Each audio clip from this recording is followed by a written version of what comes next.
Bonjour Pierre Moscovici, Bonjour. député socialiste, candidat à l'investiture du Parti socialiste pour la prochaine élection présidentielle. Merci d'être avec nous. Alors ce week-end, des déclarations politiques un peu fracassantes. Dominique de Villepin qui a dit « Nicolas Sarkozy est un des problèmes pour la France. Il faudra, dit-il, refermer cette parenthèse politique ». C'est aujourd'hui le premier des opposants à Nicolas Sarkozy, Dominique de Villepin ? Pas du tout. Vous savez, moi, ça m'inspire deux choses. Bon, la première, c'est qu'il a entièrement raison. Nicolas Sarkozy, sa conduite, le fait qu'il clive les Français autant, qu'il divise le pays, c'est un problème pour la France. Et je crois aussi que cette parenthèse politique doit être refermée. Mais Dominique de Villepin est mal placé pour cela. Il est mal placé parce qu'il est encore aujourd'hui membre de l'UMP. Il est mal placé parce que ses amis sont dans l'ambiguïté. Certains d'ailleurs, comme Bruno Le Maire ou Georges Tron, sont au gouvernement, les députés flottent. Il est mal placé parce qu'il a lui-même été à la tête d'une société de cours, quand même, il faut qu'il ait un peu de souvenirs. Et il est mal placé parce qu'il reste extrêmement velléitaire. Cela dit, bon, tout ça n'a pas grande importance. Ça veut dire que ce sont des ambitions personnelles qui s'expriment uniquement ? Je pense que c'est beaucoup de règlements de compte, puis sans doute une ambition, mais qui reste encore extrêmement floue. Bref, s'il y a alternative et s'il y a alternance, elle ne viendra pas de Dominique de Villepin. Elles ne viendront pas de Dominique de Villepin. Elles ne peuvent venir que de la gauche. Alors, Dominique de Villepin pointe un problème. Dominique de Villepin décrit une situation. Dominique de Villepin fait un diagnostic juste. Il ne porte pas l'alternance dans ce pays. Il n'est pas l'opposition. L'opposition et l'alternance, c'est la gauche et c'est le Parti socialiste. Oui, alors, mais est-ce que la gauche parle assez fort ? On voit bien, par exemple, Benoît Hamon, qui est l'auteur d'un rapport qui va être discuté au Conseil national du Parti socialiste sur l'égalité réelle demain. Et il est très critiqué sur l'aile plutôt au centre, comme vous d'ailleurs, plutôt proche de Dominique Strauss-Kahn. Ouais, je pense que le Parti socialiste, dans la réforme des retraites, dans la mobilisation contre la réforme des retraites, a plutôt bien joué sa partition. Il a été présent dans le mouvement social et on a été très bien accueillis dans les manifestations. Moi, j'ai connu des moments où, quand un socialiste entrait dans une manif, on disait non, mais c'est pas ta place. Là, c'était le contraire. C'est quand on n'y était pas, on disait mais qu'est-ce que tu fous ? Pourquoi est-ce que tu n'es pas là ? Deuxièmement, on a vraiment joué notre rôle comme parlementaire.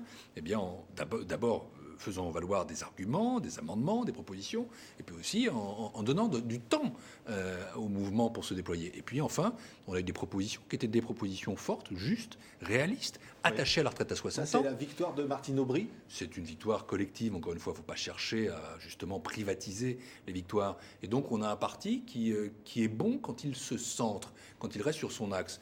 Et moi, je ne veux pas commenter, je ne veux pas être dans la petite phrase par rapport à tel ou tel, mais je crois qu'il est très important que nous disions tous la même chose quand nous avons un bon texte. Par exemple, sur les retraites, ce qu'il faut dire, c'est oui, nous reviendrons à la retraite à 60 ans, à taux plein pour ceux qui auront la durée de cotisation, sans remettre en cause d'ailleurs l'allongement prévisible de la durée de cotisation, une position qui soit juste et qui soit réaliste. Le Parti socialiste, ce qu'on attend de nous demain, c'est d'être ambitieux, crédible, juste et réaliste. Et c'est ce que pense Dominique Strauss-Kahn, ça ? Moi, je ne suis pas son porte-parole. Je ne lis pas dans le Mar de Café. Dominique Strauss-Kahn, aujourd'hui, il est à Washington. Mais on voit bien que le FMI a exprimé des positions sur l'âge de la retraite très différentes. Est-ce que, comme Benoît Hamon l'a dit encore une fois, ce que pense Dominique Strauss-Kahn et ce que dit le FMI, c'est deux choses tout à fait différentes ? Je ne peux pas dire ça et je ne peux pas dire l'inverse. Soyez conscient d'une chose, et que tout le monde en soit conscient, c'est que le Fonds monétaire international, c'est une organisation internationale. Et le directeur général, c'est un rôle exécutif, c'est un manager, et il est entouré d'un board, d'un conseil, de plusieurs pays, les actionnaires, et il ne peut pas s'exprimer sur des sujets politiques. Et en l'occurrence, c'est le board qui adopte les rapports. Et deuxième chose, il a une tradition extrêmement forte qui est que quand vous êtes directeur général du FMI, vous ne commentez pas les affaires de votre propre pays. Donc si un rapport traite de la France, ça n'est pas la position de Dominique Strauss-Kahn. Donc qu'on ne l'instrumentalise pas, qu'on ne soit pas ventriloque par rapport à lui, oui. Ni pour dire il pense ceci, ni pour dire il pense le contraire. Ce qui est sûr en tout cas, c'est que le rapport du Fonds monétaire international n'engage pas le directeur général, le citoyen Strauss-Kahn, citoyen français. Mais j'en reviens quand même à l'essentiel.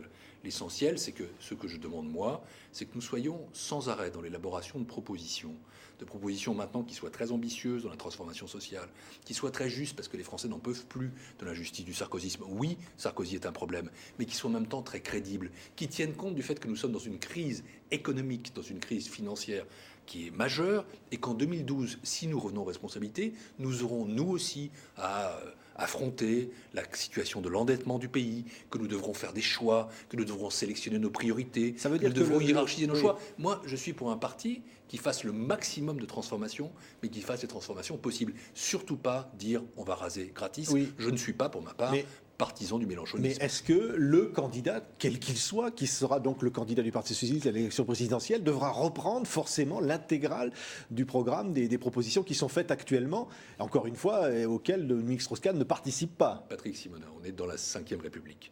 Et donc ça m'inspire deux choses.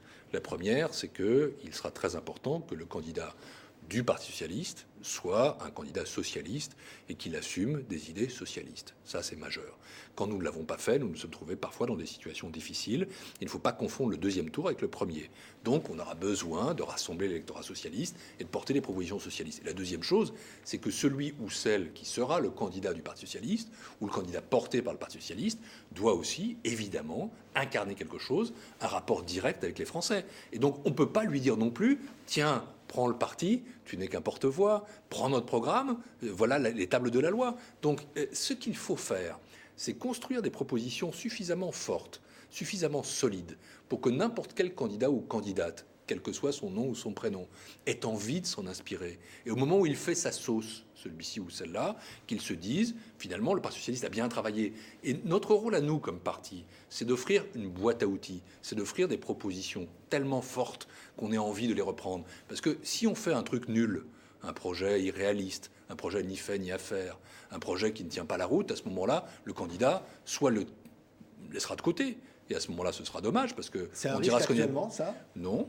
Et moi, quand j'ai fait une convention sur le modèle de développement, je pense que nous avions des choses réalistes et solides, mais il faut que nous soyons sans arrêt préoccupés par la crédibilité. Ou alors, le candidat dira « je reprends ce projet », mais les Français se diront « c'est pas ça qu'on veut ». Oui.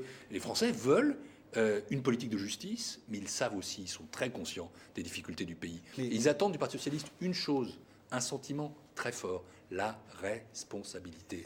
Demain, nous serons là à réparer les dégâts du sarkozysme, mais surtout à construire une autre société, mais dans un environnement économique et financier très dur. Oui, avec un autre Premier ministre, ou pas d'ailleurs en France, là, actuellement. Ça vous inspire quoi, finalement? Parce qu'on dit peut-être qu'il y aura un gouvernement pratiquement le même, hein, avec quelques changements. On garde Fillon. Je pense que Nicolas Sarkozy s'est en fait tiré une balle dans le pied, qu'il a géré cette affaire n'importe comment. Parce qu'un remaniement qu'on annonce 6 mois avant, puis qu'on ne fait pas, c'est idiot. Ensuite, susciter une concurrence entre le numéro 1 et le numéro 2 du gouvernement, c'est idiot aussi. Parce que la réalité, c'est qu'il y en aura un des deux qui sera très déçu, et celui des deux qui ne sera pas pris sera un ennemi mortel pour Nicolas Sarkozy. Et puis tout ça, ça donne une impression de désordre. Au total, je pense que c'est une très forte diversion. C'est-à-dire que Nicolas Sarkozy, il organise un peu, vous savez, du storytelling, une sorte de feuilleton. Pendant qu'on parle de ça, on ne parle pas d'autre chose. On ne parle pas des vrais sujets. On ne parle pas, par exemple, de la sortie du conflit, de l'affaiblissement de Nicolas Sarkozy, du fait que sur les retraites, ça n'est pas passé, son affaire. Et donc, je crois que c'est une diversion, mais une diversion assez bête, parce qu'au final, ce remaniement, il est déjà cramé avant d'avoir été fait. Le nouveau Premier ministre, soit ce sera le même, et personne ne pensera que ce sera un deuxième souffle, soit ce sera un autre, mais il sera déjà usé, Jean-Louis Borloo. Pour le reste, sur le fond, je pense que les deux ont beaucoup d'inconvénients et peu d'avantages. François Fillon est un garçon intelligent, un bon professionnel de la politique, mais comment voulez-vous qu'il fasse quelque chose de nouveau alors qu'il est associé à tout ce qui a été fait de mal depuis 3 ans et demi? Et puis, c'est vraiment la droite conservatrice classique. Merci. Quant à Jean-Louis Borloo, c'est un homme, je pense, qui n'est pas assez organisé pour diriger un gouvernement. Puis en plus, il n'est pas du parti majoritaire, il est mauvais à l'Assemblée. Et donc, voilà, c'est pas non plus un Premier ministre idéal. Merci, Pierre Moscovici, d'avoir été l'invité de TV5 Monde. Ça passe vite. C'est bien.